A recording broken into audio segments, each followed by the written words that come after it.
No long intros, no advertisements, I'm Shield Maiden, and I'm gonna get you through Warlord's Ruin. Rathiel, first broken knight of Fick Rule.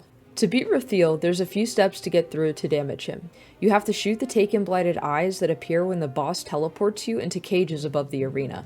If you don't, the team will wipe. Once you shoot all the blighted eyes, you'll be freed from your cage. You'll need to stand in the circular aura of the Scorn crucifixes until their taken energy is cleansed. You'll know it's cleansed when the taken orbs turn into Ahamkara bones and glows a radiant blue. Cleanse as many of the Scorn crucifixes as possible within the imminent wish timer. More cleansing means a longer damage phase. We didn't use it in the first run as shown in the footage, but we did find out that Tractor Cannon and 2 Legend of Acreuses can one-phase this boss.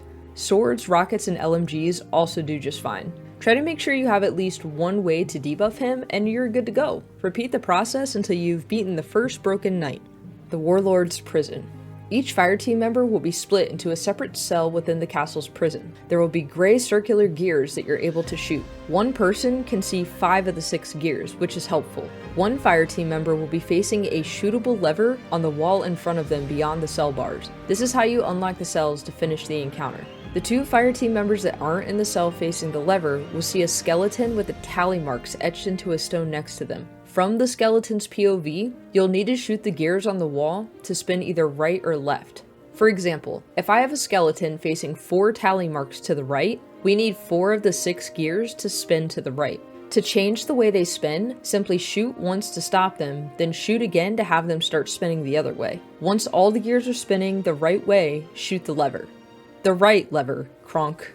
Locus of Wailing Grief. This ogre is no joke. For this encounter, you'll want to think of Caretaker from Valve the Disciple, where you move from plate to plate to do damage. You're going to shoot the blight in the middle to start the encounter.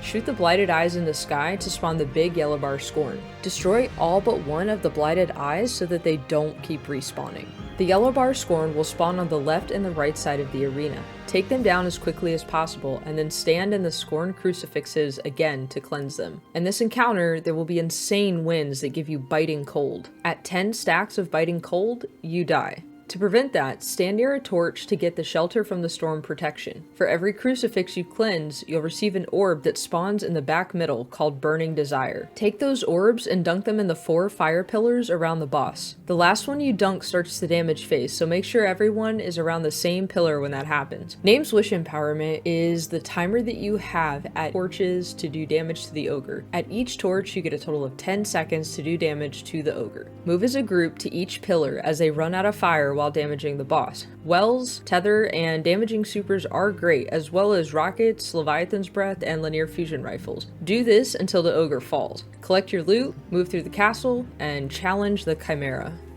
Hemp's Vengeance, the Blighted Chimera.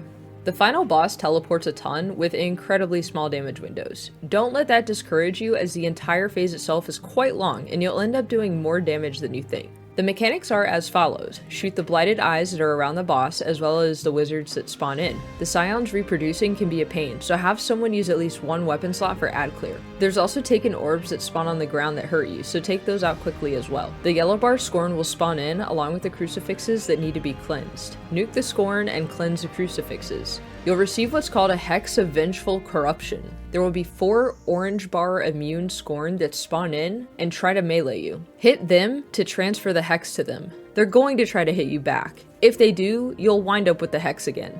If you have the Hex and the timer reaches 0, you're going to die. You can only hit a Scorn that does not have a Hex already. You'll know because, well, they're gonna look like Taken if they do have the Hex. For what it's worth, ranged melees do work on them. Do with that what you will.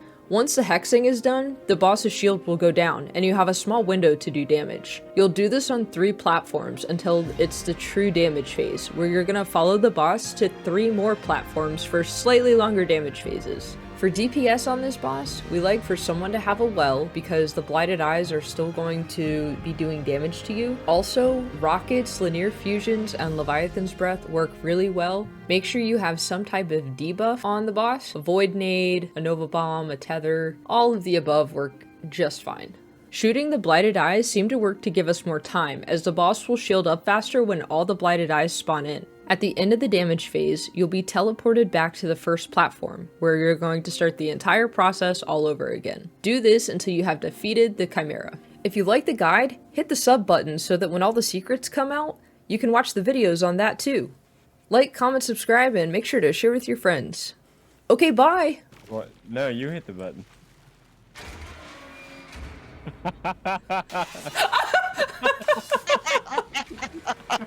There goes What's all the point of that? What is the point? for funsies!